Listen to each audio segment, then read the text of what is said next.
You woke? Time to get up.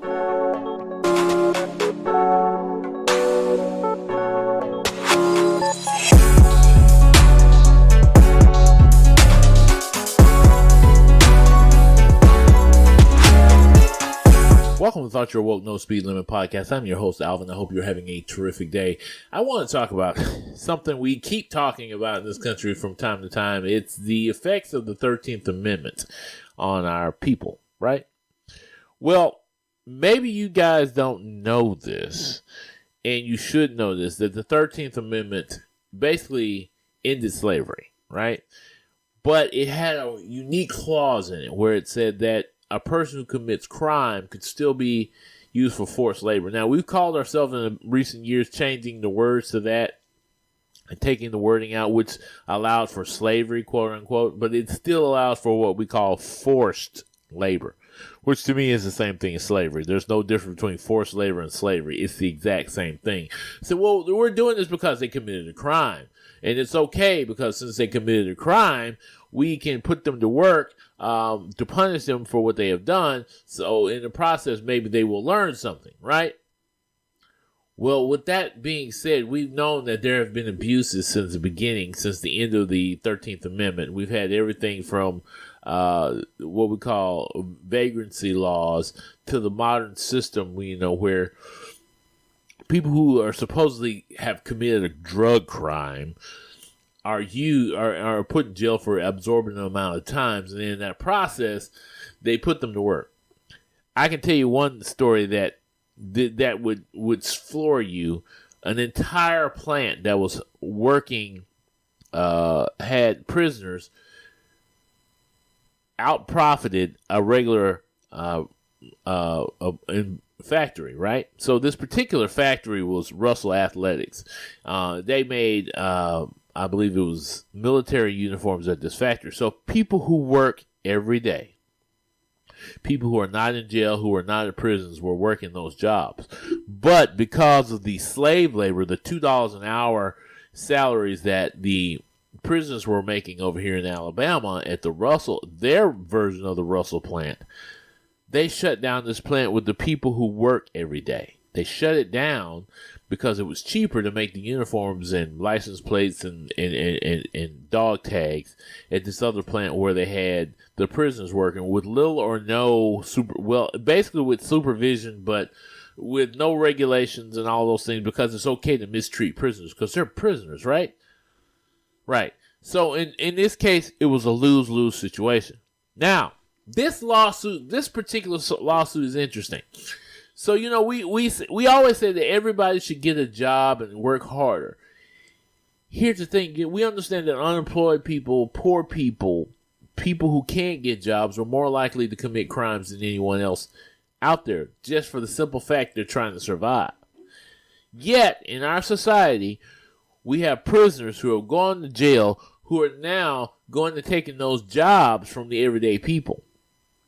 I guess because Wendy's, McDonald's, and Burger King and KFC right now are hiring to get people, are struggling to get employees. What they've done is they've gone into the prisons and they're hiring prisoners to work in their stores. That being said, these prisoners work 10 to 12 hours a day, didn't have to go back to the prison. Some of them have actually been denied parole.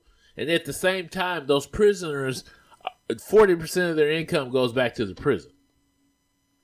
That's to the tune of $43 million a year.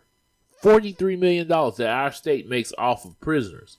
I guess that's why they gave us the tax break, right? Because they're making the prisoners do all the work and getting income from the prisoners.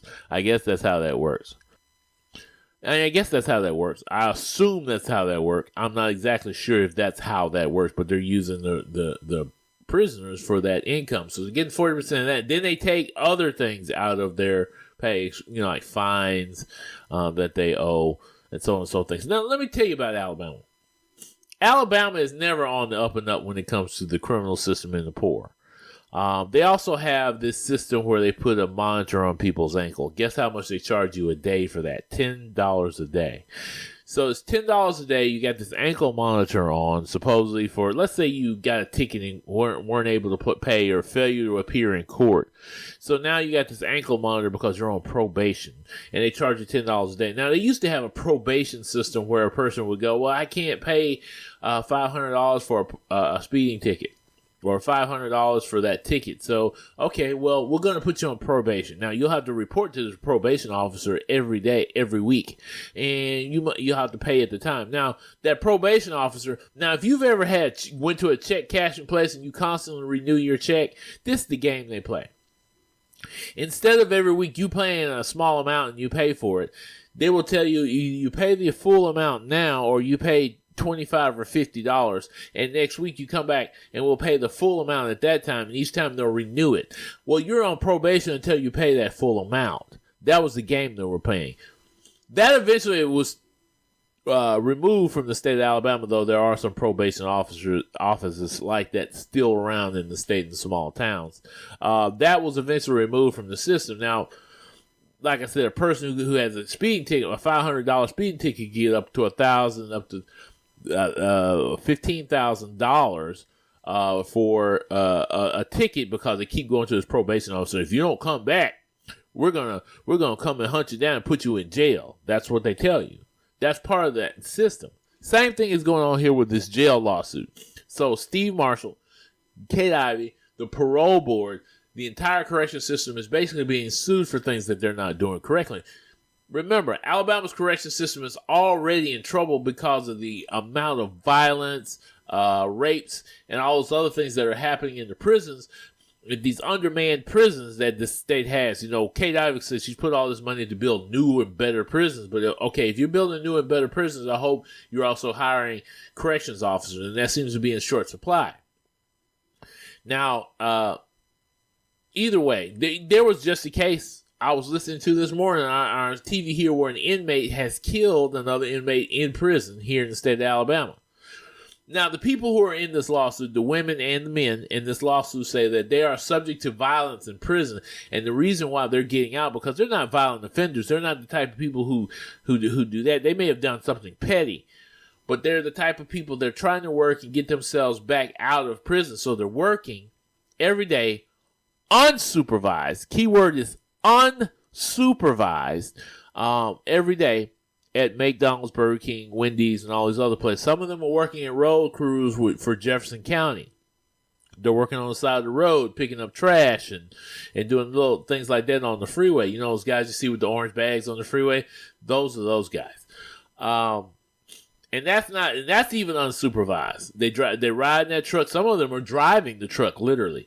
Yet, when they go before the parole board, they said they are a threat to society and they need to continue being in prison. So they can't get out on parole. But they're proving to the world that they are good people and they reform their life and they're trying to become, trying to be a part of society. Yet these prisoners are doing that because they're getting so much money from these prisoners. They're getting all this money from the prisoners, so why let them go? Why let them go? So that's what this lawsuit is about. And it was bought by the unions because guess what? Regular everyday workers are also affected by what they're doing here. So if I can get cheaper labor from prison, why hire you at the company? Why hire you? Imagine the Mercedes-Benz plant with all prison workers, and you're trying to get a job, but you can't because these prison workers who are working for, say you were working for $25 an hour, they're working for $10, maybe $8, maybe $7 an hour doing the exact same job. They're taking your job while they're in prison. Just think about this. This is a serious case. So there's a lot to this. There's a lot of different elements that are not being brought up. So at the same time, while a person is not getting hired, therefore their children suffer. Those children could end up in the prison, school to prison pipeline because of the poor education we have in the state in a lot of cases. We got schools that are failing in urban centers. You got kids out in the suburbs doing really well, and you got some people out in rural areas not doing so well. It is a mixture of things in the state of Alabama. Our schools are ranked 35th, 38th, 39th, sometimes 40th and 50th, yet we don't do anything except rob the education fund to build a water park. which is what Kate Ivey tried to do this year. It ended up failing for her, but she took $35 million out of the education fund to build a water park. Meanwhile, we had a college here that was failing that needed the same $35 million that they're now giving a loan to, but they did not want to give that money to from the education budget. I get it. I guess I get it. That water park meant money to the state, but who is going to work there if they're not educated? That's my issue with the whole thing. So we want to put more. Apparently, Alabama invests more in crime and punishment than it does in education and economic development in those ways. It says, well, we're trying to get more factories to come here because our salaries are cheap. They try to keep salaries down. They try to avoid. See, the city of Birmingham some years ago tried to get the minimum wage here. The city had voted for the minimum wage, but the Alabama decided legislation met in 24 hours and changed that law real quick. Said that they get to determine what the minimum wage is. Said that the minimum wage would hurt the whole region if the minimum wage was $10 an hour in the city of Birmingham. So minimum wage just stayed where it is for now until it changes either at the federal or state level. And it definitely ain't gonna change at the state level here. So then that also affects if somebody can put food on the table for their kids and their family, and this may lead to crime. It is possible that will lead to smaller crimes being committed. Well, folks, I'm all out of time. Just think about this. There are people who are suffering right now across the America. There are people who are in prison. I get it. They committed crimes. And I feel the same way you do. They should work while they're in prison. But should they be taken advantage of so that these prisoners can make money? Prisons can make money at a high rate. Well, folks, again, thank you for listening today. Before we leave, I just want to say this. If you're listening to this on YouTube, maybe you're listening to this on Spotify, Amazon, any number of other places, Pandora. I am also available on iHeartRadio. If you're listening to this, I want you to like, share it. Please comment below it. Please. The biggest thing I need you to do is share with others if you like what you're hearing here. And hey, y'all have a wonderful, wonderful day. Peace. You have been listening to Thought You're Awoke No Speed Limit Podcast.